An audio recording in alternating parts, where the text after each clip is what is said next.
أعوذ بالله من الشيطان الرجيم. بسم الله الرحمن الرحيم. قد أفلح من تزكى وذكر اسم ربه فصلى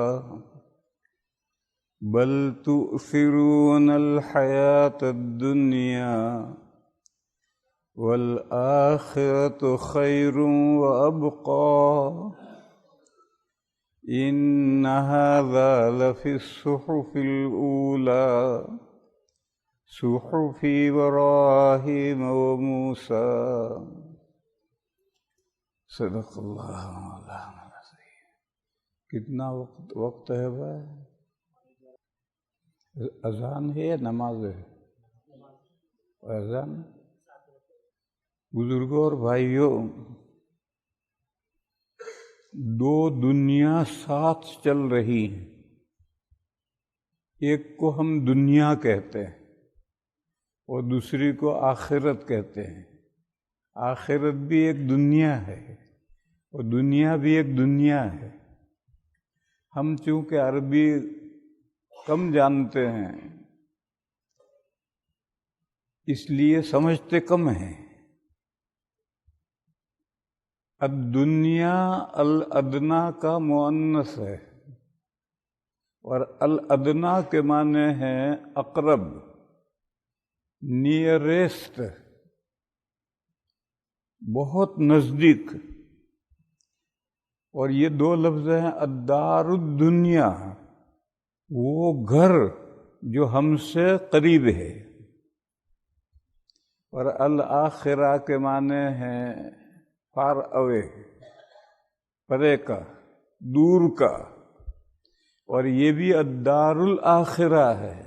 تلک الدار الآخرۃ نجعلھا، جو پرے کا گھر ہے، فار اوے، اس کا نام ہے الدار الآخرہ. پھر الدار کو حذف کر دیا اور الدنیا اور الآخرہ کہتے ہیں، مگر مراد وہی ہے. الدنیا یعنی ورے کا گھر، ہمارے قریب کا گھر، اور الآخرہ یعنی دور کا گھر. دیکھو میرے بھائیوں، بیچ میں ایک بات کہہ دوں. میں تو باہر سے آیا ہوا ہوں، مجھے نہیں معلوم آپ کی ضروریات کیا ہیں. لہذا اگر آپ حضرات کو اپنی کوئی ضرورت کے مسائل پوچھنے ہوں تو عشاء کی نماز کے بعد پھر بیٹھوں گا. آپ اپنے مسائل، اپنی ضرورت کے مسائل پوچھیں اور لکھ کر دیں تو زیادہ بہتر ہے، کیونکہ میں ذرا اونچا سنتا ہوں. وہ بندہ ایک بولے گا اور میں سمجھوں گا نہیں، تو لکھ کر دو تو بہتر ہے. لیکن چونکہ پہلے سے معلوم نہیں ہے تو قلم کاغذ کوئی لایا نہیں، تو اگر نہ لکھ سکو تو زبانی بھی پوچھ سکتے ہو. یہ عشاء کے بعد بیٹھوں گا آپ کے سوالات کے جواب دینے کے لیے. تو دو گھر ہیں، ایک ورے کا ایک پرے کا، اور یہ دونوں گھر ساتھ ساتھ چل رہے ہیں. ان دونوں کے درمیان میں ایک آڑ ہے. اس آڑ کی وجہ سے ہمیں وہ دوسرا گھر جو دور ہے وہ گھر نظر نہیں آ رہا. جب ہم مر جاتے ہیں اور مر کر کے قبر میں پہنچ جاتے ہیں، عالم برزخ میں پہنچ جاتے ہیں، تو عالم برزخ دونوں دنیا کے بیچ کا حصہ ہے. اور جب عالم برزخ میں پہنچتے ہیں تو دونوں دنیاؤں کے درمیان میں جو پردہ ہے وہ پتلا ہو جاتا ہے. تو اب قبر میں پہنچنے کے بعد میں دوسری دنیا نظر آنے لگتی ہے، لیکن 100% نظر نہیں آتی، تھوڑی تھوڑی نظر آنے لگتی ہے. اور قبر میں پہنچنے سے نہیں، اس سے پہلے جب سکرات شروع ہو جاتی ہے تو دوسری دنیا نظر آنے لگتی ہے تھوڑی تھوڑی. وہ فرشتے جو جان وصول کرنے آئے ہیں وہ فرشتے تو نظر آتے ہی ہیں، اور وہ فرشتے دوسری دنیا کی مخلوق ہیں. تو جب وہ فرشتے نظر آ گئے تو گویا دوسری دنیا نظر آ گئی. اس لیے اب ایمان معتبر نہیں ہے. بغیر دیکھے ایمان بالغیب ضروری ہے۔ قرآن کریم کے شروع میں الف لام میم ذالک الکتاب لا ریب فیہ ھدی للمتقین الذین یؤمنون بالغیب، جو دیکھے بغیر ایمان لاتے ہیں۔ دیکھے بغیر یہ ترجمہ کرتے ہیں، لیکن یہ ترجمہ نہیں ہے۔ اللہ نے ہمیں نالج حاصل کرنے کے لیے 5 ذرائع دیے ہیں، سورسز دیے ہیں۔ دیکھنے کی چیزیں ہم آنکھ سے دیکھتے ہیں، سننے کی چیزیں کان سے سنتے ہیں، سونگھنے کی چیزیں ناک سے سونگھتے ہیں، چکھنے کی چیزیں زبان سے چکھتے ہیں، اور ٹٹولنے کی چیزیں چہرے سے ہوا لگتی ہے تو ہمیں پتہ چل جاتا ہے کہ گرم ہے یا ٹھنڈی ہے۔ یہ 5 علم کے جو ذرائع ہیں، سورسز ہیں، یہ سب اللہ نے فیس میں، چہرے میں جمع کیے ہیں۔ اسی لیے اجنبیوں سے چہرے ہی کا پردہ ہے۔ آج کل کچھ لوگ ہیں جو یہ کہتے ہیں چہرے کا کوئی پردہ نہیں۔ ارے چہرے کا پردہ نہیں تو پھر کائے کا پردہ ہے؟ ساری بیوٹی تو چہرے میں جمع ہے۔ علم کے نالج کے جتنے سورسز ہیں وہ سارے چہرے میں جمع ہیں، پھر اگر چہرے کا پردہ نہیں ہے تو کائے کا پردہ ہے؟ اور قرآن کریم میں جو پردے کی آیت ہے اس میں چہرے ہی کے پردے کا ذکر ہے۔ اور لوگوں کو غلط فہمی ہے کہ سورہ نور میں پردے کی آیت ہے، سورہ نور میں پردے کی آیت نہیں ہے، بلکہ سورہ احزاب میں پردے کی آیت ہے۔ اللہ پاک ارشاد فرماتے ہیں کہ اے پیغمبر، آپ اپنی بیویوں سے، اپنی بیٹیوں سے اور مسلمانوں کی عورتوں سے کہیں کہ جب وہ اپنی کسی ضرورت کے لیے گھر سے باہر نکلیں اجنبیوں کے درمیان میں، تو وہ اپنے اوڑھنوں کو اپنے اوپر قریب کر لیں۔ یدنین علیہن من جلابیبہن، اپنے اوڑھنوں کو اپنے اوپر قریب کر لیں۔ نبی پاک صلی اللہ تعالی علیہ وسلم کے زمانے میں اون کے کپڑے پہنے جاتے تھے، کرتا بھی اون کا، پاجامہ بھی اون کا، اور جو اوڑھنا اوڑھ رکھا ہے وہ بھی اون کا۔ اور آج کل تو مشین آئے ہیں، باریک سے باریک اونی کپڑے ہیں۔ اس وقت مشینیں کہاں تھی؟ ہاتھ سے اون کے کپڑے بنتے تھے اور موٹے موٹے ہوتے تھے۔ تو جو انہوں نے اوڑھنا، دوپٹہ نہیں، دوپٹے تو اب شروع ہوئے ہیں، پہلے تو بڑے بڑے اوڑھنے اوڑھتے تھے۔ جو انہوں نے اوڑھنا اوڑھا ہے اسے اپنے اوپر قریب کر لیں۔ قریب کرنے کی کیا شکل ہے؟ دبئی وہاں جاؤ، وہاں ایک پش ایریا ہے منخول، وہاں ایک میوزیم ہے، اس میں پرانے عربوں کے کلچر ڈسپلے کیا ہے کہ وہ کیسے اونٹ پالتے تھے، کیسے بکریاں پالتے تھے، کیسے مٹی کے برتن بناتے تھے، کیسے چولہے تھے ان کے، کیسے لوگ تھے۔ تو اس میوزیم میں راستوں میں عورتیں چلتی ہوئی دکھائی ہے انہوں نے، میں نے وہ دیکھا جا کر۔ تو وہ دیکھو میری طرف، اب یہ اوڑھنا ہے، یہ انہوں نے اوڑھ رکھا ہے، تو یہ یہاں سے یوں قریب کریں گے، تو پتلا رومال ہٹ جاتا ہے، وہ تو اوڑھنا تو یوں قریب کر دیا، تو ایک یہاں باریک سی لکیر رہے گی، اسے دیکھتی رہی ہیں، چل رہی۔ تو اوڑھنا چہروں پر ہی یوں قریب کرنا ہے، چہرے ہی کے پردے کا ذکر ہے۔ اور یہ دونوں ہتھیلیاں اور دونوں پیر ٹخنے سے نیچے، ان کا تذکرہ نہیں کیا۔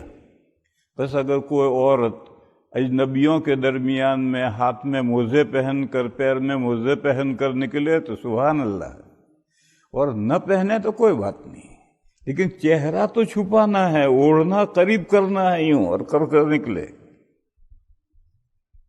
ایسی آیت کریمہ نازل ہوئی کہ اس پر عمل کرنے کے لیے کوئی برقع نہیں سلانا،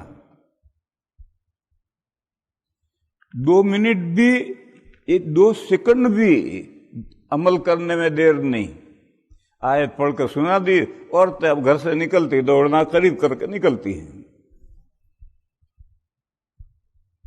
تو چہرے ہی کے پردے کا ذکر ہے، اور یہ سورہ احزاب میں آیت ہے۔ تو اللہ نے علم حاصل کرنے کے لیے یہ 5 ذرائع دیے ہیں، یہ 5 دوربینیں ہیں۔ یہ خود علم نہیں حاصل کرتی ہے۔ دیکھو اندھے کی آنکھیں صحیح سالم دکھ رہی ہے، لیکن اس کو کچھ نظر نہیں آتا ہے۔ بہرے کے کان ہمارے کان جیسے ہوتے ہیں، اس کو کچھ نظر نہیں آتا ہے۔ نزلہ ہو جائے تو ناک تو وہی ہے مگر کچھ سمجھ میں سونگھ نہیں سکتا ہے، اور ملیریا ہو جائے تو وہی زبان ہے، گڑ بھی کڑوا لگے گا۔ معلوم ہوا کہ یہ جو ہمارے 5 سورسز ہیں یہ علم نہیں حاصل کرتے، بلکہ اللہ نے ان 5 کے پیچھے دماغ میں دوسرے 5 سورسز رکھے ہیں۔ ان میں سب سے آگے حصے مشترک ہے، وہ حصے مشترک ان 5 کیمروں کے ذریعے سے فوٹو لیتی ہے۔ دیکھنے کی چیز جب نظر کے سامنے سے گزرے گی تو حصے مشترک آنکھ کے ذریعے اس کا فوٹو لے لے گی، سننے کی بات کان میں آئے گی تو کان کے ذریعے، چکھنے کی، سونگھنے کی، ٹٹولنے کی، حصے مشترک فوٹو لیتی ہے، اور فوٹو لے کر کے عقل کو بھیجتی ہے۔ عقل کہاں ہے یہ آج تک کوئی طے نہیں کر سکا۔ دماغ میں عقل ہے، دل میں عقل ہے، عقل اللہ نے کہاں رکھی ہے یہ آج تک دنیا طے نہیں کر سکی۔ ہمارے یہاں شرح عقائد پڑھائی جاتی ہے، اس میں یہ لکھا ہے کہ عقل ایک لائٹ ہے، ایک نور ہے، جس کے ذریعے سے آدمی چیزوں کا ادراک کرتا ہے، سمجھتا ہے، مگر وہ لائٹ ہے کہاں یہ آج تک دنیا طے نہیں کر سکی۔ بہرحال حصے مشترک ان 5 سورسز سے فوٹو لے کر عقل کے پاس بھیجتی ہے، اور عقل سمجھتی ہے کہ زید گیا، عمر گیا، بکر گیا، یہ آواز اچھی تھی، بری تھی، یہ بدبو ہے، خوشبو ہے، یہ کڑوی ہے، یہ میٹھی ہے، یہ سب عقل ادراک کرتی ہے۔ اور عقل کے ادراک کرنے کے لیے اتنے مرحلے ہیں، اللہ نے حصے مشترک رکھی ہے، وہ 5 سورسز سے فوٹو لے کر کے عقل کے پاس بھیجتی ہے اور عقل سمجھتی ہے۔ پھر عقل کے بعد حافظہ ہے، جو فوٹو اس نے لے لیے ہیں وہ تو عقل کے پاس بھیج دیے، اس نے سمجھ لیا، لیکن وہ فوٹو ختم نہیں ہوتے، وہ حصے مشترک وہ فوٹو حافظے کے پاس بھیج دیتی ہے۔ جیسے آپ اگر کسی کو کوئی میسج بھیجنا چاہیں تو کاغذ پر لکھ کر کے کمپیوٹر میں ڈالتے ہیں، وہ وہاں پہنچ گیا، پر یہ نکل کر رہا، اس کو فائل میں رکھ لیا۔ اسی طریقے پر جو فوٹو عقل کے پاس گیا اور عقل نے سمجھ لیا، وہ پھر آگے حصے مشترک پیچھے حافظہ ہے، اس حافظے میں رکھ دیتی ہے۔ پھر جب بہت دن ہو جاتے ہیں تو پھر حافظے کے پیچھے خیال ہے، حافظہ پھر اسے خیال میں رکھ دیتا ہے۔ یہ 3 سورسز ہیں، حصے مشترک، اس نے فوٹو عقل کے پاس بھیجے، اس نے سمجھ لیا، پھر اس نے حافظے میں جمع کر دیے، پھر پرانے ہو گئے تو خیال میں چلے گئے۔ اسی لیے ایک آدمی سے 10 سال کے بعد ملاقات ہوئی، وہ کہتا ہے آپ مجھے پہچانتے ہیں؟ کہا نہیں۔ کہا آج سے 10 سال پہلے میں آپ سے ملا تھا تو آپ یوں کرتے ہیں، یہ وہ فائل اوپر نیچے کرتے ہیں آپ۔ ہاں یاد آیا ہے، وہ فائل نکل آئی، اور کبھی بتیرے فائل اوپر نیچے کیے اور کبھی یاد نہیں آتا ہے، وہ خیال میں سے بھی وہ فوٹو گئے۔ پھر اس کے بعد 4تھی قوت وہم، اس کے بعد 5ویں قوت متصرفہ، ان سب کی تفصیل میں نہیں کر رہا۔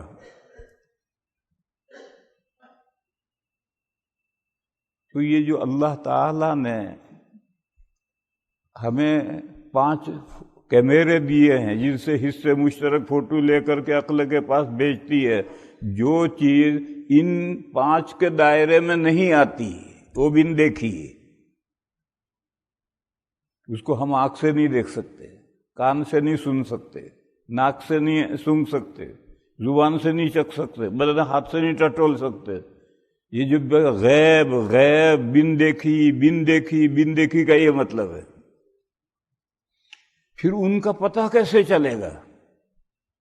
ہمارے جو 5 سورسز ہیں ان کے دائرے میں تو آتی نہیں، سرکل میں تو آتی نہیں، پھر ان کا پتہ کیسے چلے گا؟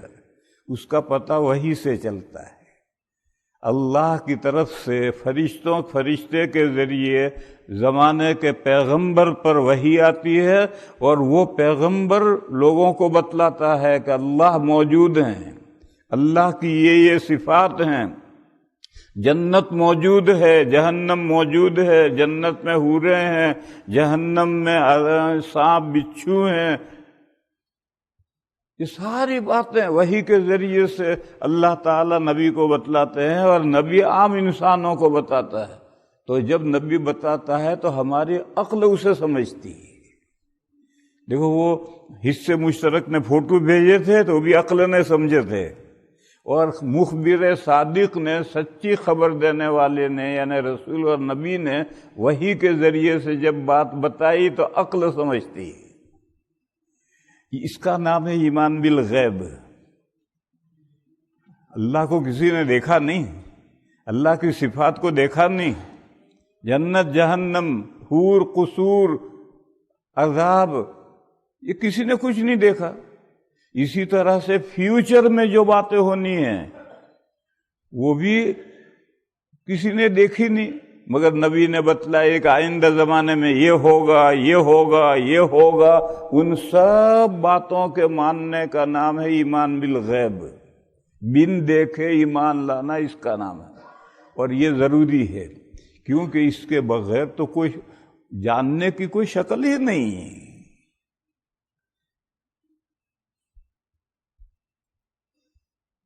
تو اللہ جل شانہ و عم نوالہ نے جو 2 دنیا پیدا کی ہیں، تو یہ دنیا تو نظر آ رہی ہے، وہ دوسری دنیا نظر نہیں آ رہی ہے، دونوں کے بیچ میں بڑا دبیز گہرا پردہ پڑا ہوا ہے۔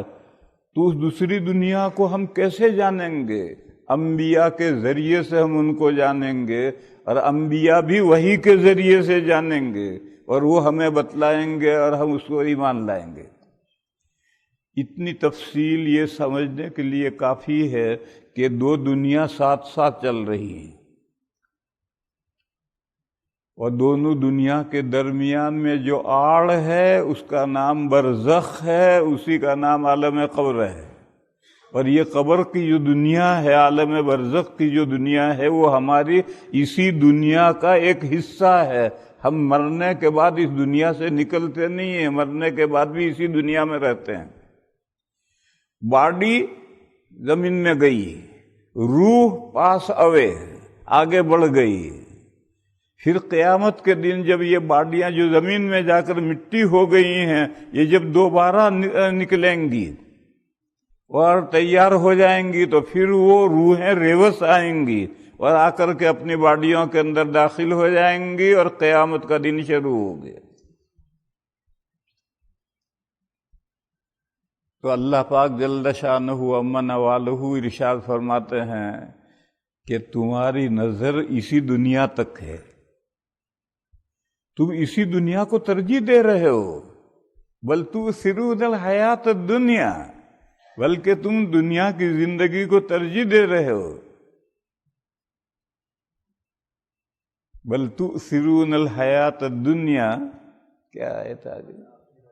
والآخرۃ خیر وابقی، وہ جو پرے کی جو دنیا ہے وہ اس دنیا سے بہتر بھی ہے، اور یہ دنیا تو ایک دن ختم ہوگی، قیامت کے دن وہ کبھی ختم نہیں ہوگی، وہ چلتے ہی رہے گی تا ابد۔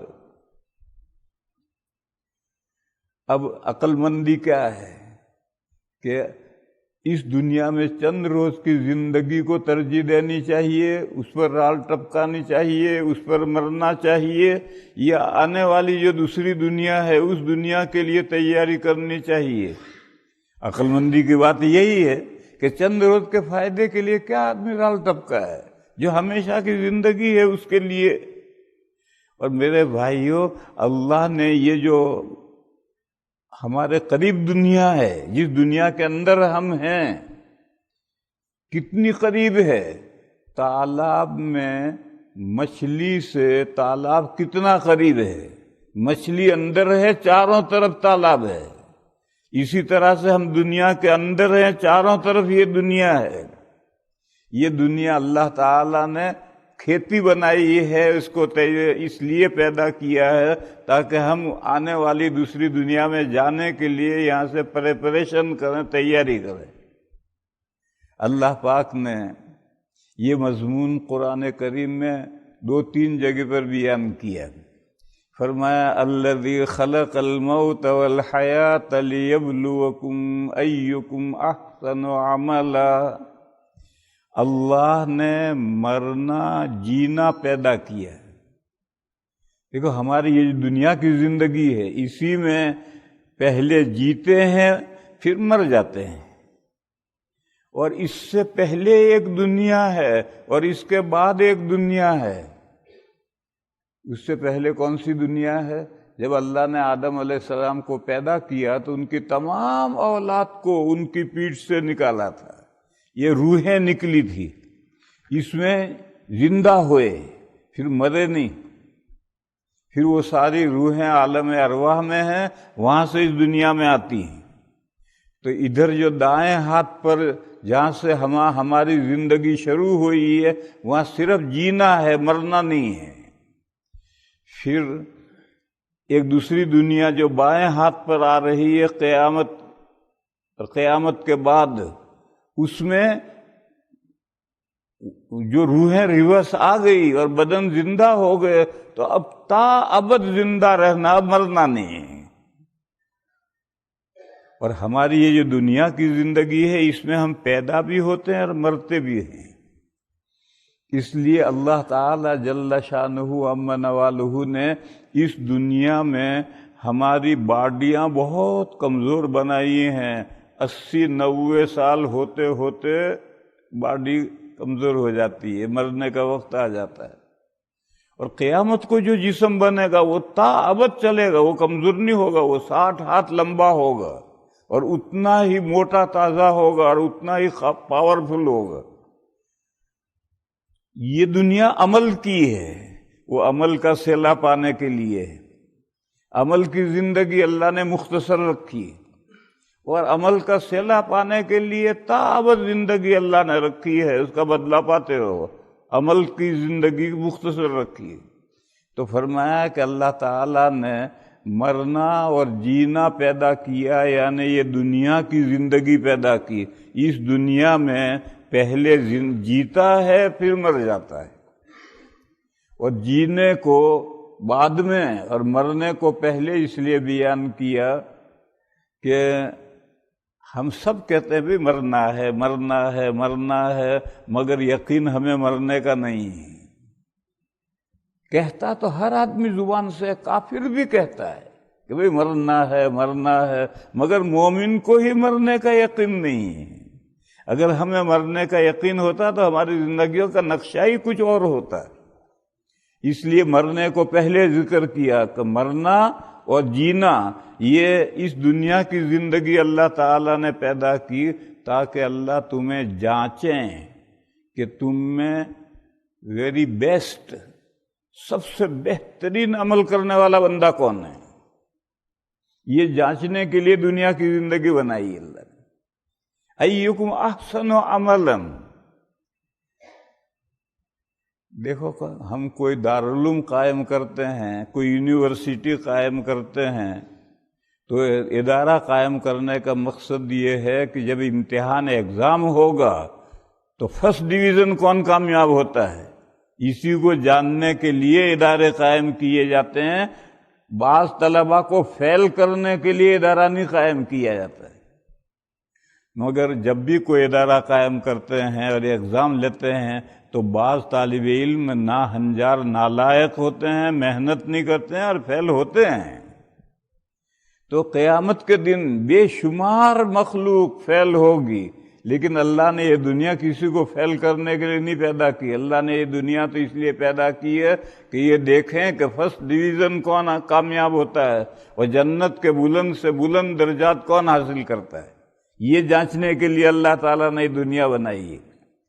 قرآن کریم میں ایک جگہ پر ہے وَلَا يَزَالُونَ مُخْتَلِفِينَ وَلَا يَزَالُونَ مُخْتَلِفِينَ إِلَّا مَن رَّحِمَ رَبُّكَ. لوگ برابر انبیاء سے اختلاف کرتے رہیں گے. لوگ برابر انبیاء سے اختلاف کرتے رہیں گے، انبیاء کی بات قبول نہیں کریں گے. وَلَا يَزَالُونَ مُخْتَلِفِينَ.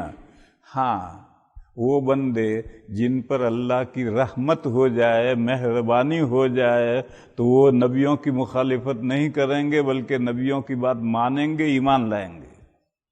پھر اللہ پاک نے فرمایا وَلِذَالِكَ خَلَقَهُمْ. اور اسی لیے اللہ نے ان کو پیدا کیا ہے. قرآن کریم کے سب سے بڑے مفسر حضرت ابن عباس رضی اللہ تعالی عنہما ہیں، وہ ترجمان القرآن کہلاتے ہیں. انہوں نے فرمایا وَلِذَالِكَ أَيْ لِلرَّحْمَةِ. اور اسی کے لیے یعنی اللہ کی مہربانی حاصل کرنے کے لیے اللہ نے انسانوں کو پیدا کیا ہے.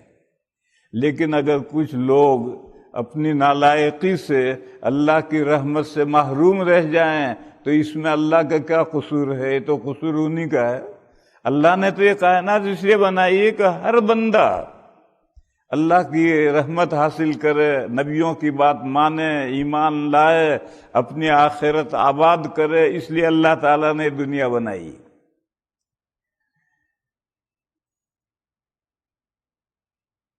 میرے بھائیوں، ہم اس دنیا میں جو عمل کرتے ہیں اچھے یا برے، ان کی جزا و سزا 4 مواطن میں ملتی ہے. مواطن مانے جگہیں، 4 جگہیں. بعض نیکیاں اور بعض گناہوں کی سزا اسی دنیا میں ملتی ہے. بعض نیکیاں اور بعض گناہوں کی جزا و سزا قبر میں ملتی ہے. بعض نیکیاں اور بعض گناہوں کی جزا و سزا میدان قیامت میں ملے گی، اور بعض گناہوں کی اور بعض نیکیوں کی جزا و سزا آخرت میں ہے، جنت میں اور جہنم میں ملے گی. یہ 4 جگہ پر جزا و سزا ملتی.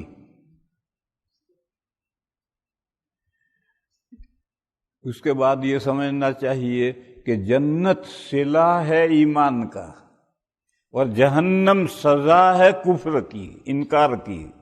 اللہ نے نبیوں کے ذریعے جو دین بھیجا ہے اس دین کو نہ ماننے کی سزا جہنم ہے، اور ماننے کا، ایمان لانے کا بدلہ جنت ہے. اور ایمان کنٹینیوس حقیقت ہے. دیکھو ہم نماز پڑھتے ہیں، اللہ اکبر، السلام علیکم، السلام علیکم، نماز فنش. روزہ مغرب کے وقت ختم، حج 5 دن میں ختم. تو یہ جتنے اعمال ہیں یہ سب فنش ہونے والے ہیں، ختم ہونے والے ہیں. لیکن ایمان کنٹینیوس چلتا ہے، ایک لمحہ کے لیے بھی ختم نہیں ہے. اور جنت کنٹینیوس چلے گی. لہذا ایمان کی جزا جنت ہے. دنیا میں ایمان کی جزا نہیں ہے. ایمان کی جزا تو جنت ہے. ایمان کنٹینیوس چلنے والی حقیقت ہے. ایک لمحے کے لیے اگر ایمان غائب ہو گیا تو گئے. مسلسل ایمان رہنا ضروری ہے، بس اس کی جو جزا آخرت میں ملے گی وہ بھی مسلسل رہے گی. دیکھو اسی طرح سے میرے بھائیو، کفر بھی ایک کنٹینیوس حقیقت ہے. اگر درمیان میں یہ ایک لمحے کے لیے ایمان لے آیا تو زندگی بدل گئی. کنٹینیو چلنے والی حقیقت ہے کفر، بس اس کی سزا بھی جہنم ہے، اور جہنم بھی کنٹینیو چلے گی، تا ابد چلتی رہے گی. اور مومن نے جو نیکیاں کی ہیں یہ جن سے ایمان سے ہیں، لہذا نیکیوں کا بدلہ اس دنیا میں نہیں. نیکیوں کا آخرت میں نیک اعمال کو ایمان کے تابع کر دیا جائے گا، اور جنت میں پہنچ کر کے اعمال صالحہ کا بدلہ ملے گا تو وہ تابت چلے گا۔ اعمال صالحہ ایمان کی جنس سے ہیں، ایمان بھی ایک نیک عمل ہے اور اعمال صالحہ بھی ایک نیک عمل ہے۔ اور مومن نے جو گناہ کیے ہیں، یہ گناہ ایمان کے تابع نہیں کر سکتے، لہذا گناہوں کی سزا یا تو دنیا میں ملے گی، اور دنیا میں نمٹ گئی تو آگے سزا نہیں ہے، اور اگر دنیا میں نہیں ملی یا سزا نہیں نمٹی تو قبر میں سزا ملے گی، اور قبر میں نمٹ گئی تو آگے کوئی سزا نہیں ہے، اور اگر قبر میں نہیں ملی اور قبر میں نہیں نمٹی تو پھر قیامت کے میدان میں سزا ملے گی۔ وہاں اگر نمٹ گئی تو آگے کوئی جزا نہیں ہے، سزا نہیں ہے، اور اگر قیامت کے میدان میں بھی سزا نہیں ملی یا نہیں نمٹی تو پھر سزا پانے کے لیے مومن کو جہنم میں جانا پڑ سکتا ہے۔ پھر وہاں سے سزا پوری ہونے کے بعد یا سفارش کرنے والوں کی سفارش سے مومن بالآخر جہنم میں سے نکالا جائے گا۔ تو مومن کے جو گناہ ہیں ان کی یہ 4 مواطن میں سزا ملتی ہے، اور جتنا آگے بڑھو گے اتنی سزا سخت ہے۔ دنیا میں سزا مل گئی تو سستے چھوٹ گئے، نہیں تو قبر میں سزا ملے گی، وہ یہاں سے سخت ہے۔ اس میں اگر چھوٹ گئے سستے چھوٹ گئے، ورنہ قیامت کے میدان میں اور سخت سزا ہے، اور آخری جہنم میں تو اور سخت سزا ہے۔ اور یہ جو کفر ہے، یہ کفر کی سزا تو دوزخ ہے، اور کافر بھی تو اچھے برے عمل کرتے ہیں، تو کافروں نے جو اچھے عمل کیے ہیں اس کا بدلہ اللہ تعالیٰ ان کو اسی دنیا میں کھلا دیتے ہیں، آگے ان کے لیے کوئی جزا نہیں ہے، اسی دنیا کے اندر ان کو بدلہ کھلا دیا جاتا ہے۔ اور کافروں نے جو برے عمل کیے ہیں وہ کفر کی جنس سے ہیں، لہذا اس کی سزا جہنم میں ملے گی، اور وہ کفر کے تابع کر دیے جائیں گے، اور جہنم ہمیشہ کے لیے ہے تو ان کے گناہوں کی سزا بھی ہمیشہ کے لیے۔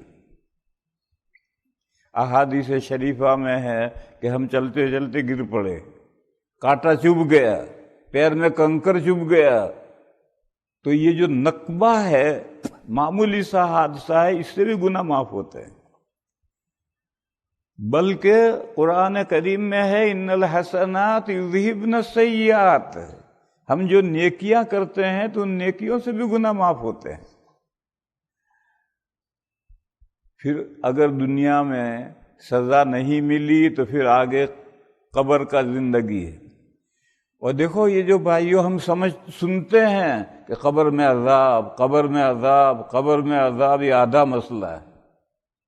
پورا مسئلہ ہے اللہ کے نیک بندوں کے لیے قبر میں راحتیں ہیں، اور اللہ کے برے بندوں کے لیے، چاہے وہ مومن ہو چاہے کافر ہو، ان کے لیے قبر میں عذاب ہے۔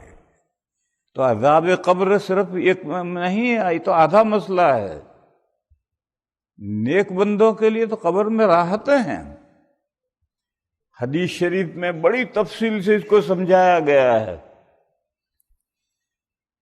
کہ جب مومن کو قبر میں رکھ دیا جائے گا، فرشتے آئیں گے، 3 سوال کریں گے، مومن پھٹافٹ جواب دے گا تو فرشتے کہیں گے سوری، ہم نے تجھے ڈسٹرب کیا، ہم جانتے تھے کہ تو اس سوال کے صحیح جواب دے گا، مگر قانونی کارروائی کرنی ضروری تھی، اس لیے ہم نے تجھے سوالات کیے، اب تو سو جا، دلہن کی طرح سو جا، نم کا نومت العروس، دلہن کی طرح سو جا۔ دلہن کو جب شب زفاف کے کمرے میں پہنچا دیا جاتا ہے اور پھر سب لڑکیاں غائب ہو جاتی ہیں تو دلہن چارپائی پر سو جاتی ہے، صبح تک سونے کے ارادے سے نہیں سوتی ہے، وہ سوتی ہے اپنے شوہر کے انتظار میں، جو اس کی محبوب ترین شخصیت ہے۔ اب اس کمرے میں شوہر ہی آئے گا، تو فرشتے کہہ کر چلے جاتے ہیں کہ تو سو جا، مگر ہمیشہ نہیں سونا، اللہ تجھے اٹھائیں گے ایک دن، اس لیے اس انتظار میں سو، جیسے دلہن انتظار میں شوہر کے انتظار میں سوتی ہے، تو بھی انتظار میں، اٹھنے کے انتظار میں سو، اب تجھے اللہ ہی اٹھائیں گے۔ پھر اس کے بعد وہ قبر کو 70 بائی 70 ہاتھ کشادہ کر دیتے ہیں، پھر ایک زیرو لائٹ جلا دیتے ہیں، پھر جنت کی طرف کھڑکیاں کھول دیتے ہیں، وہاں سے میٹھی میٹھی بھینی بھینی ہلکی ہلکی ہوائیں آنی شروع ہوتی ہیں۔ یہ مومن کے لیے قبر میں یہ راحتیں ہیں۔ اور اگر بندہ برا ہے اور وہ سوالات کے جوابات نہیں دے پاتا ہے تو پھر فرشتے اس کی قبر کو تنگ کرتے ہیں، اتنی کہ ادھر کی پسلیاں ٹوٹ کر ادھر گھس جاتی ہیں، ادھر کی پسلیاں ٹوٹ کر ادھر گھس جاتی ہیں، اور ایک فرشتہ لوہے کا گرز لے کر بجاتا ہے، اور جہنم کی طرف کھڑکی کھول دی جاتی ہے جہاں سے انگارے شرارے اڑ اڑ کر کے آنے شروع ہو جاتے ہیں، اور دھواں اور بدبو آنے شروع ہو جاتی ہے۔ یہی وہ عذاب قبر ہے۔ بہرحال قبر میں صرف عذاب نہیں ہے، قبر میں مومن اور نیک بندوں کے لیے تو راحت ہے، مزے کی زندگی ہے، بروں کے لیے سزا ہے۔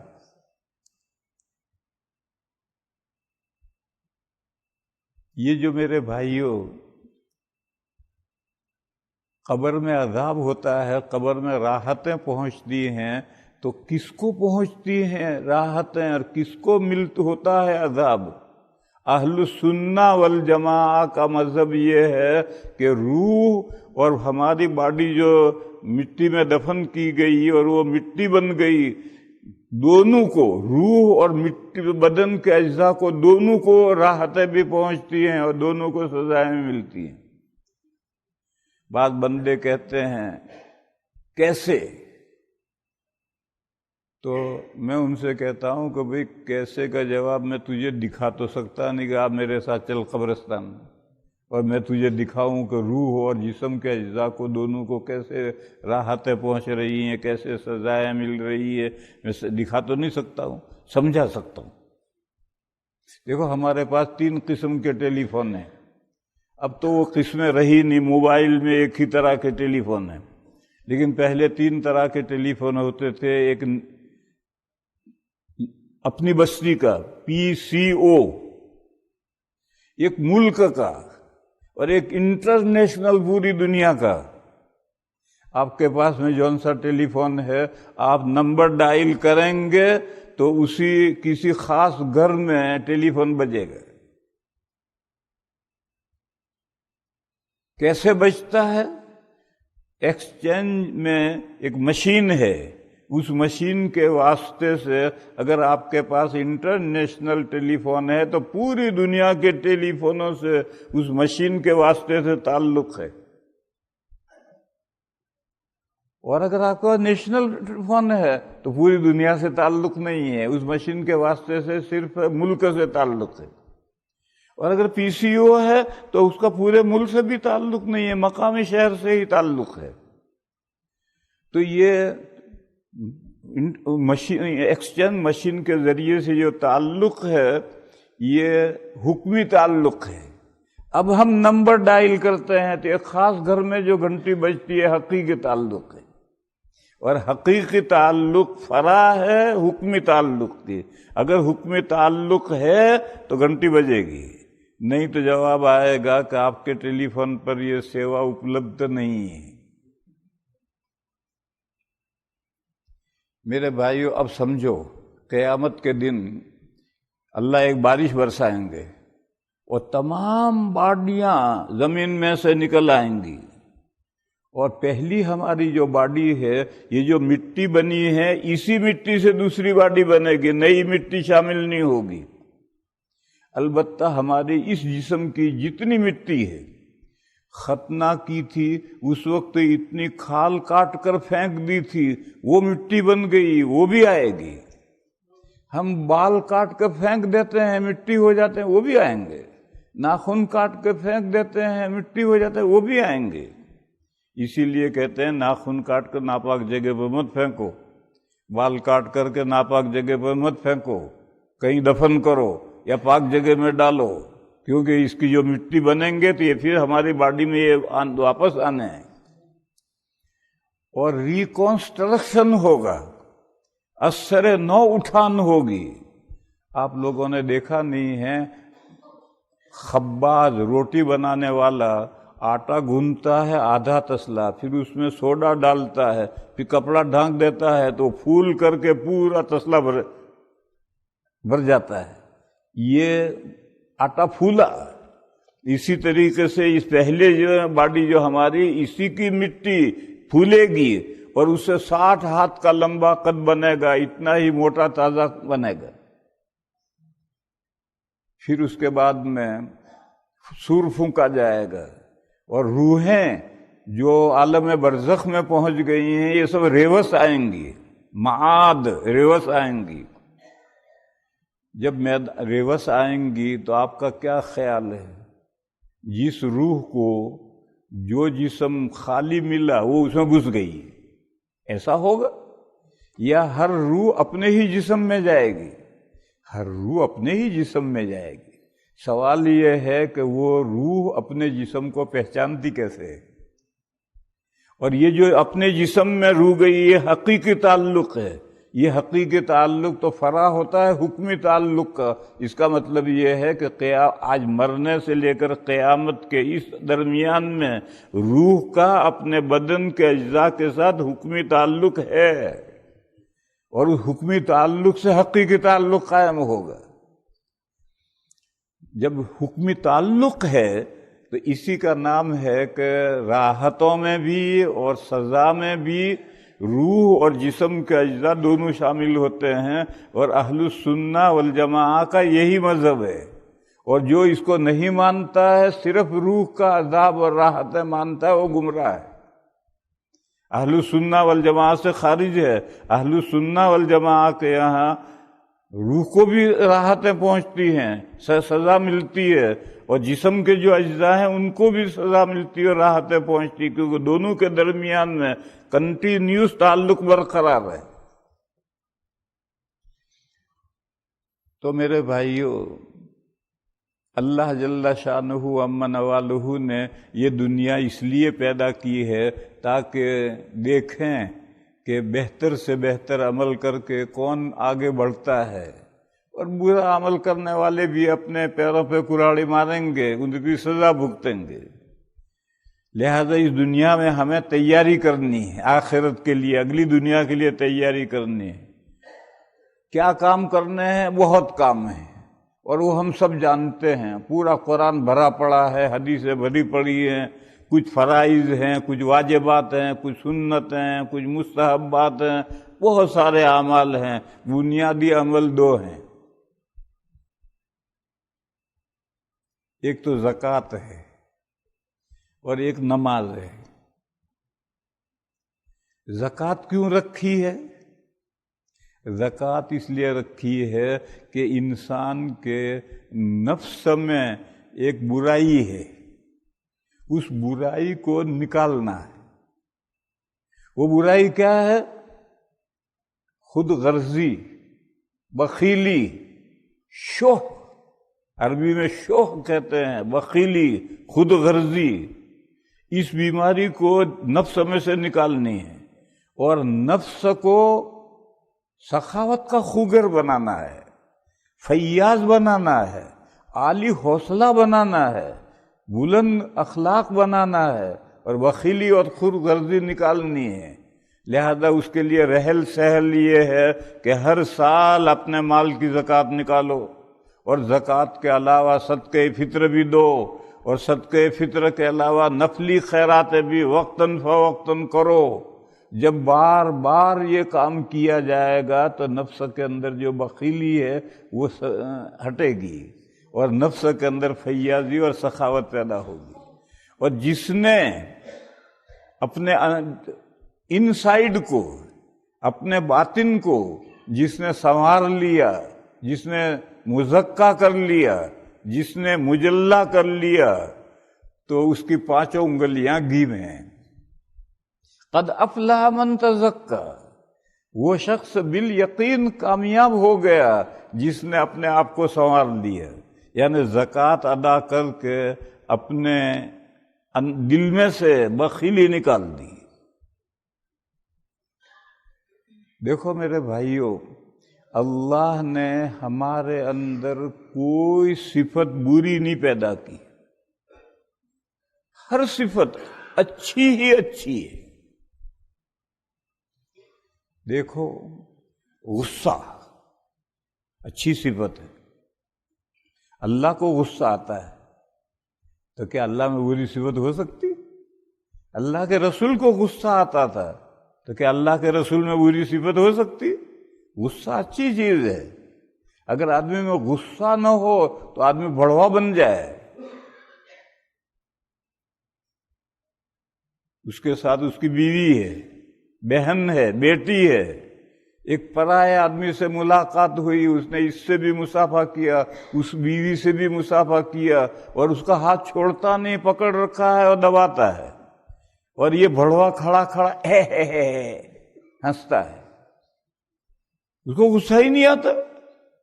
تو جس کے اندر غصہ نہ ہو تو بڑھوا بن جاتا ہے۔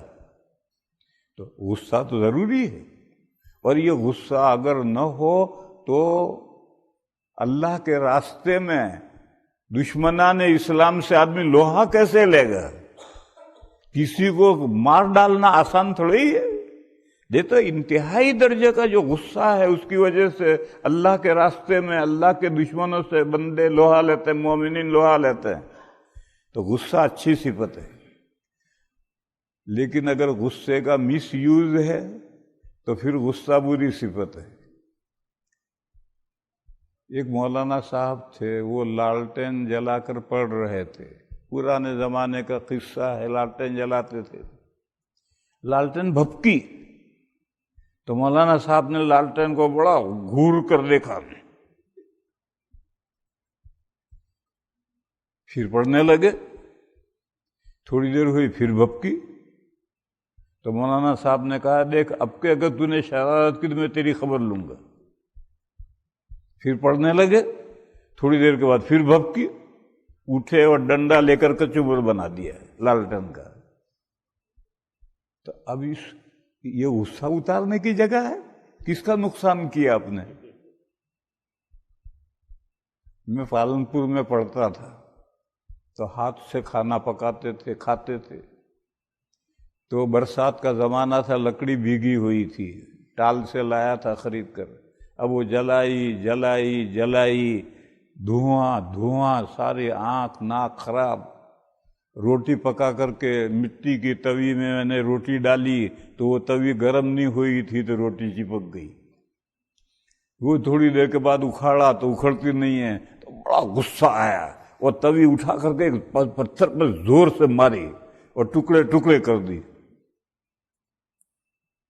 پھر جا کر بہت رویا، پھر بھوک لگی تو دوسری توی خرید کے لا کر روٹی پکائی، اور کرتے کہ اب یہ توی ہم نے توڑ دی تو کس کا نقصان کیا؟ میرے بھائیوں، اسی طریقے سے بھول اچھی صفت ہے، اسی بھول کے سہارے انسان اس دنیا میں پنپتا ہے۔ دیکھو بڑا سے بڑا نقصان ہو گیا، بیٹا مر گیا، بڑا مال چوری ہو گیا، ضائع ہو گیا، دکان جل گئی، امتحان میں فیل ہو گیا، تو کتنا بڑا صدمہ پہنچتا ہے۔ بہت سے جن کا اللہ پر ایمان نہیں ہے وہ تو ہارٹ فیل ہو جاتے ہیں، اتنا بڑا صدمہ پہنچتا ہے۔ لیکن وہ صدمہ آج جو تھا کل ہلکا پڑے گا، پھر 2-4 دن کے بعد میں اور بھولے گا، پھر مہینے کے بعد میں یاد آئے گا، کبھی تو یاد آئے گا نہ گیا، اور زندگی پھر نارمل ہو جائے گی۔ صدمہ بھولا، یہ صدمہ اگر دنیا میں آدمی نہ بھولے تو پنپ نہیں سکتا، زندہ نہیں رہ سکتا ہے۔ اس لیے بھول بہت اچھی صفت ہے، لیکن بھول اتنی ہو گئی کہ قرآن کا حافظ ہو گیا تھا، قرآن بھی بھول گیا۔ اللہ کے بندے، یہ کوئی بھولنے کی چیز تھی؟ تو نے 5 سال ڈنڈے کھا کھا کر کے تو نے حفظ کیا تھا، اور پھر ذرا سی بے احتیاطی سے تو نے قرآن بھلا دیا؟ یہ بھولنے کی چیز ہے؟ گھر سے تھیلا اور پیسے لے کر مارکیٹ گیا، بیگم نے 5 چیزیں منگوائی تھی، مارکیٹ میں جا کر 4 چیزیں تو یاد رکھ گئی، 1 بھول گیا۔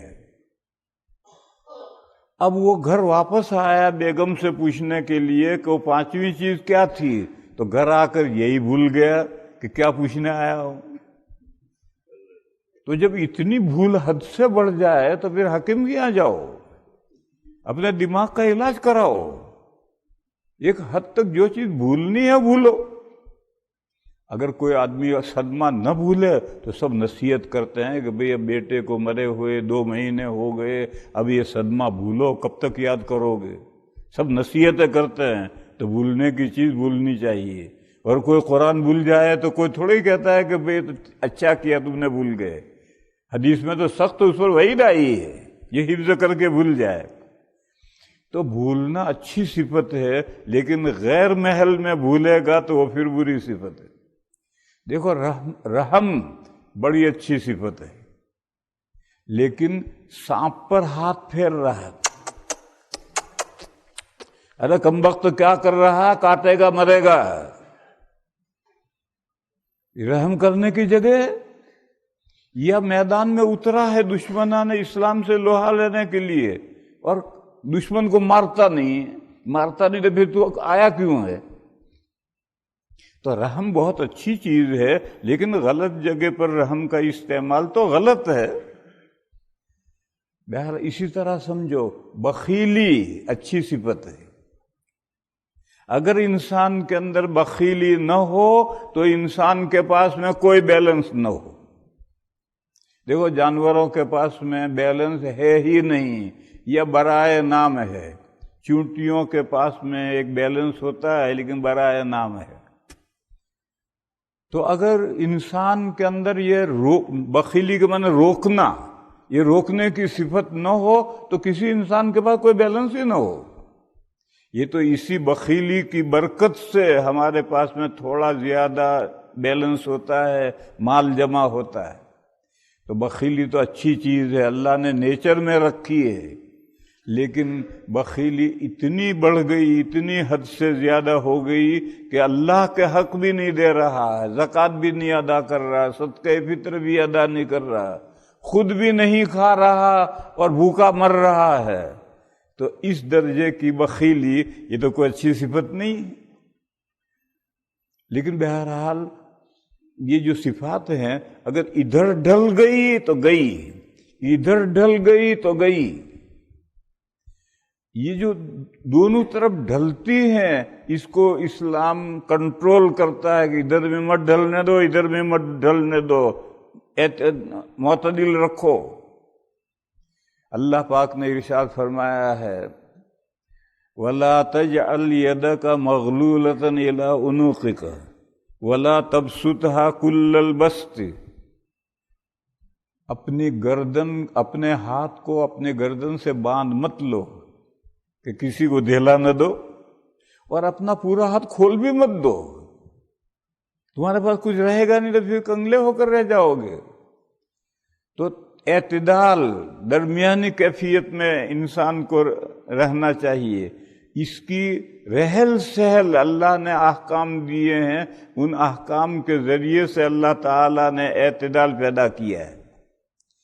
تو اللہ تعالیٰ نے جو انفاق کا حکم دیا ہے، اللہ کے راستے میں غریبوں پر خرچ کرنے کا جو حکم دیا ہے، اس کا مقصد ہے اپنے دل کو بخیلی سے پاک کرنا، خود غرضی سے اپنے دل کو پاک کرنا، یہ مقصد ہے۔ تو اللہ نے فرمایا قد افلح من تزکا، بالیقین کامیاب ہو گیا وہ بندہ جس نے اپنے ان سائڈ کو صاف کر لیا۔ دیکھو میرے بھائیو، ہماری 2 سائیڈ ہیں، ایک آؤٹ سائیڈ ہے، ایک ان سائیڈ ہے۔ آؤٹ سائیڈ تو ہمیں جو نظر آ رہی ہے، یہ اچھی بری ہوتی ہے، اور بری ہو جائے تو ہم اسے سنوار بھی سکتے ہیں۔ چہرہ میلا ہو جائے نہا کر کے چہرہ صاف کر لو۔ اور اسلام میں ظاہری نظافت اور طہارت کے سارے احکام دیے ہیں کہ اگر اب تمہارا ظاہر اگر گندا ناپاک ہو جائے تو یوں پاک کرو، یوں صاف کرو۔ میرے بھائیو، اسی طریقے سے انسان کا انسائیڈ جو ہے، انسان کی جو اندر صفات ہیں وہ بھی اچھی بری ہوتی ہیں۔ اچھی صفات کو صفات حسنہ کہتے ہیں، اچھی خوبیاں، اور بری صفات کو صفات سیئہ کہتے ہیں۔ اگر اس اندر کی جو صفاتیں اگر بری ہو جائیں تو ان کو سنوارو، اور اس کے لیے بھی شریعت نے سب احکام دیے ہیں۔ میں تو یہاں صرف ایک چیز کو ذکر کرتا ہوں، ایک دو اور بھی ذکر کروں۔ یہ جو ہمارا دل ہے، یہ دل عجیب ہے، دباؤ تو پکے ہوئے ٹماٹر جیسا، پچا دل جو ہے، دباؤ تو پکے ہوئے ٹماٹر جیسا پچا ہے، اور یہ دل سخت ہو جائے تو پتھر بھی اس کے آگے جھک مارتا ہے۔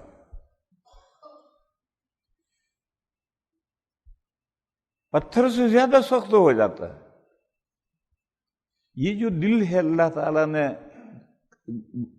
دونوں طرح کی کیفیتیں اس کے اندر رکھی ہیں۔ اس دل کو بھی سنوارنا ہے، اور اس دل کے اندر صفات ہیں، اچھی بری صفات دل کے اندر ہیں۔ اس لیے اللہ نے فرمایا قد افلح من تزکا، بالیقین کامیاب ہو گیا وہ بندہ جس نے اپنے آپ کو ستھرا کر لیا۔ ستھرا کر لیا یعنی ظاہری نجاست سے نہیں، اپنے باطن کو ستھرا کر لیا، زکوٰۃ دے کر اپنے اندر سے بخیلی نکال دی اس نے۔ دوسرا کام کیا کیا؟ وَذَكَرَ اسْمَ رَبِّهِ فَصَلَّى، اور اس نے اپنے پروردگار کا نام لیا، پس اس نے نماز پڑھی۔ دیکھو نماز میں 6 فرائض ہیں، ارکان ہیں: تکبیر تحریمہ، قیام، قرات، رکوع، سجدہ، قاعدہ۔ قرآن کریم میں یہ جو نماز کے ارکان 6 ہیں، یہ الگ الگ بیان کیے گئے ہیں۔ نبی پاک صلی اللہ تعالی علیہ وسلم نے ان 6 ارکان کو جوڑ کر نماز پڑھ کر دکھائی کہ دیکھو نماز اس طرح پڑھی جائے گی۔ آج کل کچھ لوگ پیدا ہو گئے ہیں جو کہتے ہیں بس قرآن کافی ہے، حدیثوں کی ضرورت نہیں ہے۔ اگر حدیثوں کی ضرورت نہیں ہے، قرآن کافی ہے، تو تم قرآن سے نماز کی ہیئت قضائی بنا کر دکھاؤ، کس طرح سے نماز پڑھیں گے۔ قرآن کریم میں نماز پڑھو، نماز پڑھو، اور کہیں تکبیر تحریمہ کا ذکر آیا، کہیں قرات کا ذکر آیا، کہیں قیام کا ذکر آیا، کہیں رکوع کا ذکر آیا، کہیں سجدے کا ذکر آیا، لیکن ان کو سب کو جوڑ کر اس طرح نماز پڑھنی ہے، یہ تو قرآن میں کہیں بھی نہیں ہے۔ بس جو لوگ کہتے ہیں کہ صرف قرآن کافی ہے، حدیثوں کی کوئی ضرورت نہیں ہے، فتاوی رحیمیہ کی پہلی جلد میں لکھا ہے کہ یہ لوگ مسلمان نہیں ہیں، کافر ہیں۔ اسی طرح سے میرے بھائیوں، کچھ بندے ہیں جو کہتے ہیں کہ قرآن حدیث بس کافی ہے، فقہ کی ضرورت نہیں ہے۔ تو قرآن و حدیث میں تو بہت سے مسئلے چھپے ہوئے ہیں، وہ فقہاء نے نکالے ہیں۔ اگر تم فقہ کو نہیں لوگے تو چھپے ہوئے مسئلے کیسے؟ ایک حدیث ہے بہت اعلیٰ درجے کی صحیح، جب نبی پاک صلی اللہ تعالی علیہ وسلم نے حضرت معاذ رضی اللہ تعالیٰ عنہ کو یمن کا گورنر بنا کر بھیجا تو حضور ان کو رخصت کرنے کے لیے چلے، اور حضرت معاذ گھوڑے پر بیٹھے ہیں اور حضور پیدل چل رہے ہیں۔ شہر سے باہر رخصت کریں گے، چلتے ہوئے حضور نے پوچھا کہ تم یمن جا رہے ہو گورنر بن کر، تمہارے سامنے جھگڑے آئیں گے، کیف تقضی، ان جھگڑوں کے فیصلے کیسے کرو گے؟ تو حضرت معاذ نے کہا اقضی بکتاب اللہ، قرآن سامنے رکھوں گا اور قرآن سامنے رکھ کر فیصلے کروں گا۔ تو نبی پاک صلی اللہ علیہ وسلم نے پوچھا فَإِن لَمْ تَجِدْ فِيهِ، اگر تم قرآن میں کسی بات کا فیصلہ نہ پاؤ، دیکھو یہ نہیں فرمایا کہ اگر کسی بات کا فیصلہ قرآن میں نہ ہو، نہیں، قرآن میں سب کچھ ہے مگر سب کچھ ظاہر نہیں ہے، کچھ باتیں تو ظاہر ہیں، کچھ باتیں اندر مخفی ہیں، جیسے سمندر میں موتی اوپر کی سطح پر تیرتے نہیں ہیں، موتی تہ میں بیٹھے ہوئے ہوتے ہیں، ایسے قرآن کریم کی تہ میں موتی ہیں، اوپر نظر نہیں آ رہے۔ تو یہ نہیں فرمایا کہ اگر اس جو جھگڑا آیا ہے اس جھگڑے کا حکم قرآن میں نہ ہو نہیں فرمایا ہے، فرمایا تم اگر نہ پاؤ ہے مگر ہمیں نظر نہیں آیا تو اب کیا کرو گے؟ تو فرمایا اقضی بسنت رسول اللہ، نبی پاک صلی اللہ تعالی علیہ وسلم کے ارشادات جو ہیں، اقوال و احادیث ہیں، ان احادیث کے ذریعے فیصلہ کروں گا۔ حضور نے پھر پوچھا فَإِن لَمْ تَجِدْ فِيهَا، اگر میری سنت میں، احادیث میں بھی اگر تم مسئلے کا جواب نہ پاؤ تو نہ ہو، نہیں فرمایا نہ پاؤ تو انہوں نے کہا اجتہد رائی ولا آلو، میں قرآن و حدیث میں گہر میں اتروں گا، غور و فکر کروں گا اور اپنی رائے کو تھکاؤں گا، ذرا کوتاہی نہیں کروں گا، اور قرآن و حدیث کی تہ میں اس سے علت نکال کر، حکم نکال کر میں فیصلے کروں گا۔ یہی وہ فقہ ہے۔ بہت سے مسائل ہیں جو قرآن میں ظاہر نہیں ہیں، وہ حدیث میں کھولے، بہت سے مسائل وہ ہیں جو حدیث میں بھی ظاہر نہیں ہیں، وہ فقہا نے قرآن و حدیث کی گہر میں سے اتر کر وہ مسائل نکال کر فقہ مرتب کیے۔ بس بعض بندے جو کہتے ہیں بس قرآن حدیث کافی ہے، فقہ کی ضرورت نہیں ہے، وہ باولے ہیں۔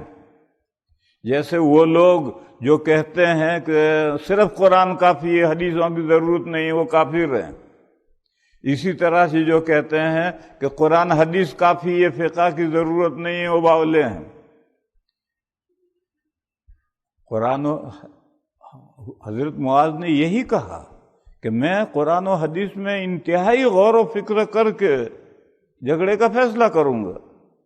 تو نبی پاک صلی اللہ تعالی علیہ وسلم نے حضرت معاذ کی پیٹھ تھپتھپائی اور فرمایا الحمدللہ الذی وفق رسول رسولہ لما یحب ویرضی، اللہ کا شکر ہے کہ اس نے اپنے رسول کے بھیجے ہوئے کو، حضور نے حضرت معاذ کو بھیجا، اپنے رسول کے بھیجے ہوئے کو وہ بات سجھا دی جو اللہ کو پسند ہے اور اللہ کے رسول کو پسند ہے۔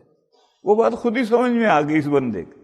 اگر حضرت معاذ اس کی سمجھ میں نہ آتے تو حضور یہی ان کو بتلاتے کہ اگر قرآن و سنت میں تم کو کوئی فیصلہ نہ پاؤ تو پھر قرآن و سنت میں غور و فکر کر کے، حکم مستنبط کر کے فیصلہ کرنا، حضور یہ بتلاتے۔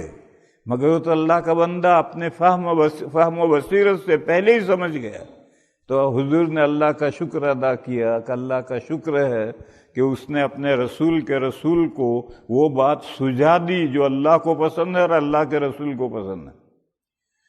تو میں یہ کہہ رہا تھا کہ قرآن کریم میں نماز کے 6 ارکان الگ الگ بیان ہوئے ہیں، لیکن ان کو جوڑ کر کے نماز حضور نے بنائی ہے، اور حضور نے نماز پڑھ کر امت کو دکھائی ہے، اور امت کو یہ ہدایت فرمائی ہے کہ صلو کما رأیتمونی اصلی، جس طرح سے تم نے مجھے نماز پڑھتے دیکھا ہے اس طرح سے نماز پڑھو۔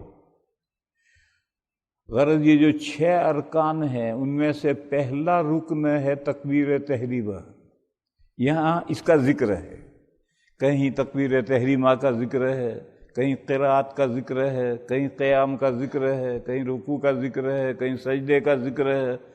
تو یہاں تکبیر تحریمہ کا ذکر ہے کہ وَذَكَرَ اسْمَ رَبِّهِ فَصَلَّى، اللہ کا نام لیتا ہے، اللہ اکبر کہہ کر نماز پڑھتا ہے۔ یہ دو دین کے بنیادی احکام ہیں، لیکن اللہ فرماتے ہیں کہ تمہارا حال یہ ہے بل تؤثرون الحیات الدنیا، تمہارا حال یہ ہے کہ دنیا کی زندگی کو تم ترجیح دیتے ہو، بیلنس گھٹ نہ جائے اس لیے زکوٰۃ نہیں دیتے ہو، پیسہ کم نہ ہو جائے اس لیے تم غریبوں پر خرچ نہیں کرتے ہو، نیند آ رہی اس لیے نماز نہیں پڑھتا، شاید کوئی گاہک آ جائے اس لیے بیٹھا بیٹھا مکھیاں مار رہا ہے، اور کوئی گاہک آتا واتا نہیں ہے، اور وہ اسی انتظار میں کہ شاید کوئی گاہک آ جائے اور نماز پڑھنے نہیں جاتا۔ تو کیا تیرا گاہک خدا ہے؟ تیرا گاہک رزاق ہے؟ ارے روزی دینے پہنچانے والا تو اوپر ہے، وہ خود ہی گاہک کو بھیجے گا، یا جس طرح سے چاہے گا تجھے روزی پہنچائے گا۔ تو روزی کی فکر میں نماز کو کیوں پسے پوچھتے ڈال رہا؟ مگر انسان کا حال، انسان تھوڑ دلا ہے، چھوٹا سا دل ہے، تھوڑ دلا، تھوڑا سا دل ہے انسان کا، اور وہ سمجھتا ہے کہ میں نماز پڑھنے چلا گیا اور ایک گاہک میرے ہاتھ سے نکل گیا تو میرا اتنا نقصان ہو جائے گا۔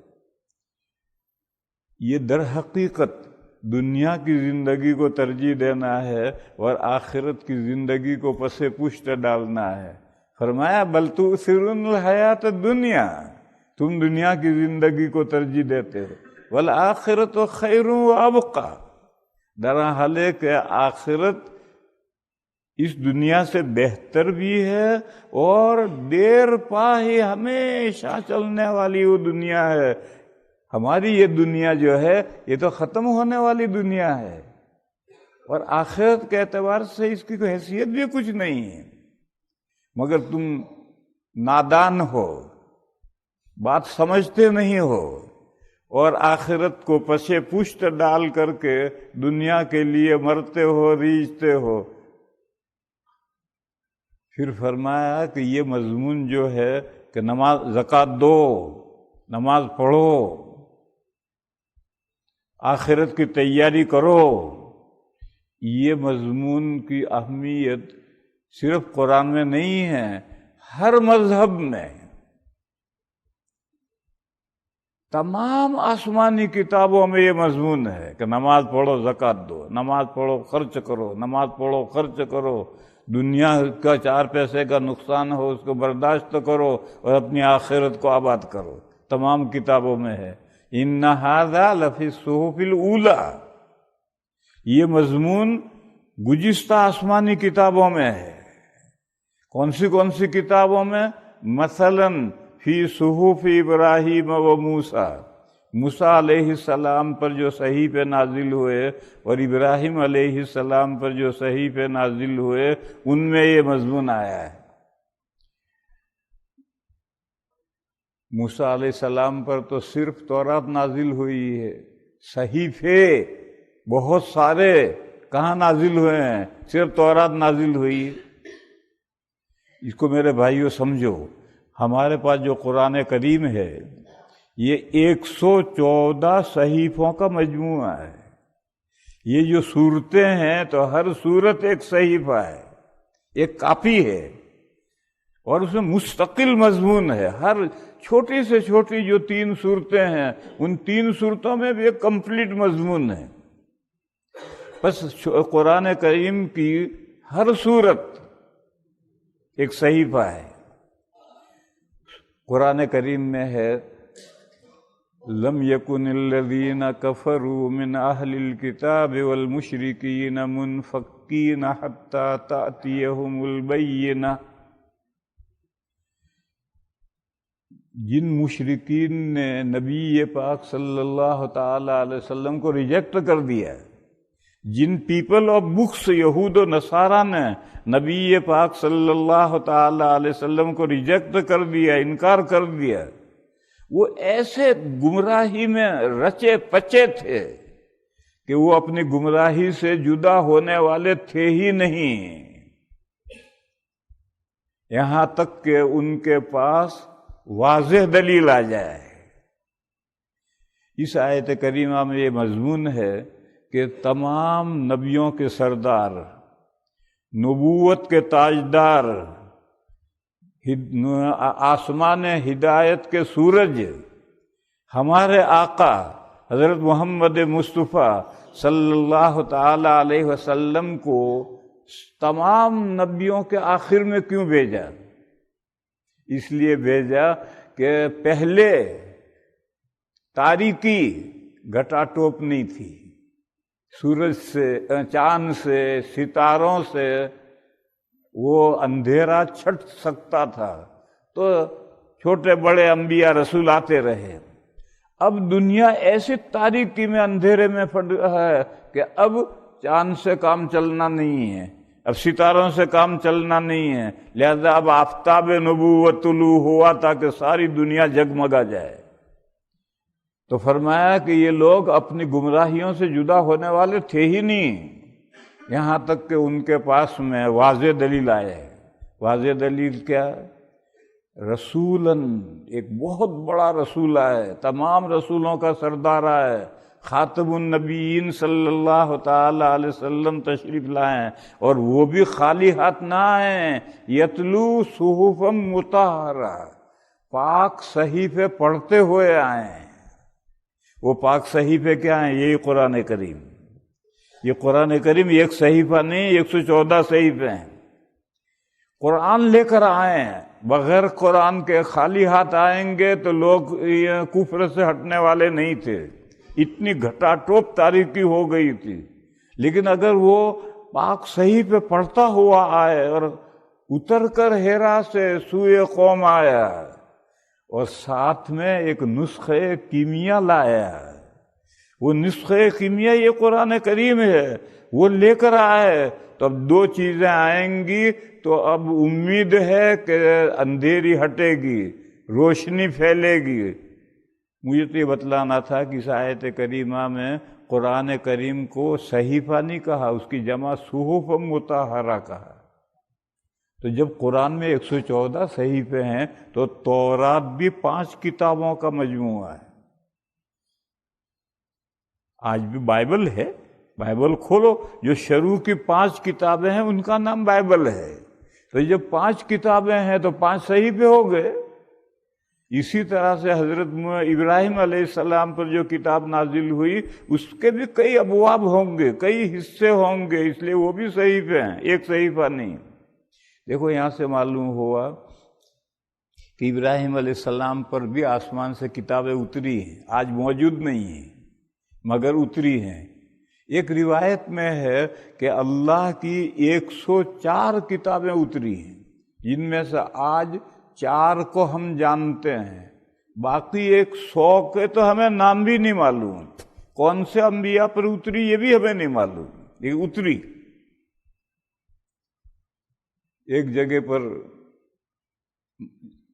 بیان کے بعد میں سوال جواب ہو رہے تھے تو ایک بندہ کھڑا ہوا شکاگو میں، اس نے کہا رسول اور نبی میں کیا فرق ہے؟ تو میں نے کہا کہ مفتی اور مولوی میں کیا فرق ہے؟ مولوی نیچے کا درجہ ہے اور مفتی ہائی رینج ہے، ایسے نبی نیچے کا درجہ ہے اور رسول اوپر کا درجہ ہائی رینج ہے۔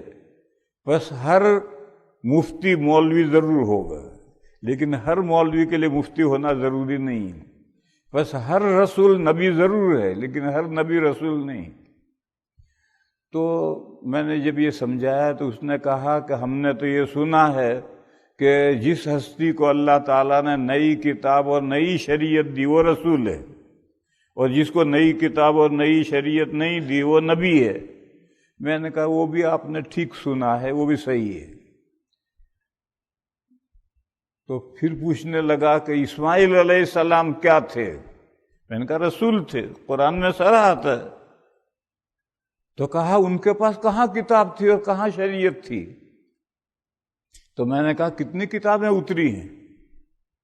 104 کتابیں اتری ہیں، تو 100 کتابیں دوسرے جن نبیوں پر ان کے تو نام نہیں آئے، تو ان 100 میں سے کوئی کتاب اسماعیل علیہ السلام پر بھی اتری ہوگی۔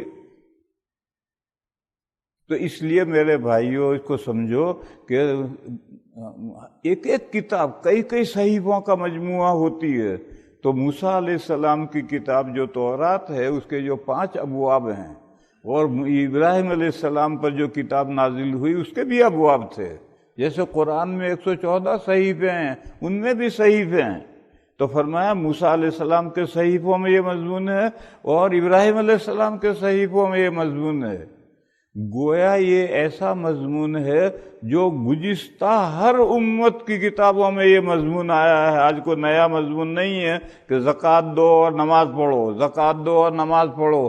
یہ آج کوئی نیا مضمون نہیں ہے، تو ہر نبی کے یہاں آیا ہے.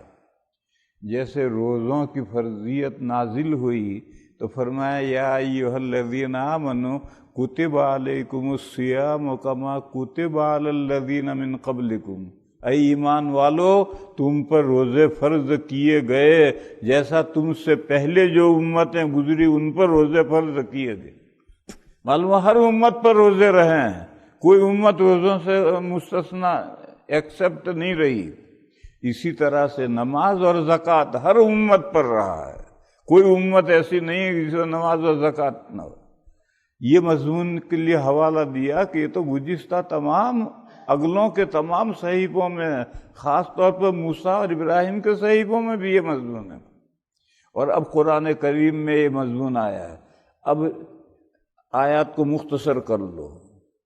قد افلح من تزکا، بالیقین کامیاب ہو گیا وہ بندہ جس نے اپنے دل کو بخل سے پاک کر لیا، اپنے دل کو صاف ستھرا کر لیا، یعنی زکوٰۃ صدقات واجبہ دیے اور نفلی خیرات بھی کرتا رہا. وذکر اسم ربہ فصلی، اور اس نے اپنے پروردگار کا نام لے کر کے نماز پڑھی، یعنی تکبیر تحریمہ کہہ کر نماز شروع کر دی. لیکن انسان کا حال یہ ہے کہ دنیا میں ایسا پھنسا رہتا ہے. بل تؤثرون الحیات الدنیا، تم دنیا کی زندگی کو ترجیح دیتے ہو. والآخرۃ خیر وابقیٰ، جبکہ آخرت دنیا سے بہتر بھی ہے اور دیر پا بھی ہے، تا ابد چلنے والی دنیا ہے. لہذا میرے بھائیوں، آخرت کی تیاری، ہم آخرت کرتے ہیں مگر آخرت کو بھولے رہتے ہیں. اگر ہم آخرت ہماری نظروں کے سامنے ہمیں رہے آخرت، تو ہمارا ہر عمل شریعت کی کسوٹی پر بالکل رائٹ صحیح ہو جائے. اس لیے میرے بھائیو، آخرت کو یاد رکھو، آخرت کو دنیا سے بہتر سمجھو. آخرت کے لیے ہمیں اللہ توفیق عطا فرمائے کہ ہم اس دنیا کو مطمح نظر نہ بنائیں، اس دنیا کو سب کچھ نہ سمجھ لیں، بلکہ اس دنیا میں رہ کر آنے والی دنیا کو یاد رکھیں اور اس کے لیے تیاری کریں. وآخر دعوانا ان الحمد للہ رب العالمین.